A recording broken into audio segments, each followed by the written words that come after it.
আমরা এর আগের দিন দেখেছিলাম যে সৌদি আরবের পতাকা জাতীয় সঙ্গীতের আগে কিন্তু উঁচুতে তুলে ধরা হয়েছিল, কারণ সেই পতাকায় লা ইলাহা ইল্লাল্লাহু মুহাম্মাদুর রাসূলুল্লাহ সাল্লাল্লাহু আলাইহি সাল্লাম লেখা ছিল।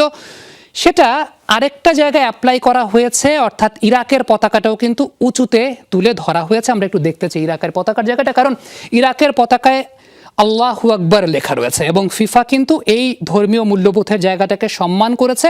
এই মূল্যবোধের জায়গাটাকে সম্মান করে ফিফা কিন্তু মূলত এই কাজটাই করেছে। এর আগে সৌদি আরবের পতাকা আমরা যেমনটা দেখতে পাচ্ছি যে পতাকা কিন্তু মাটিতে গ্রাউন্ডেড অবস্থাতে না, পতাকা তুলে ধরা হয়েছে, কারণ আল্লাহু আকবার লেখা আছে, আল্লাহু আকবার লেখা আছে।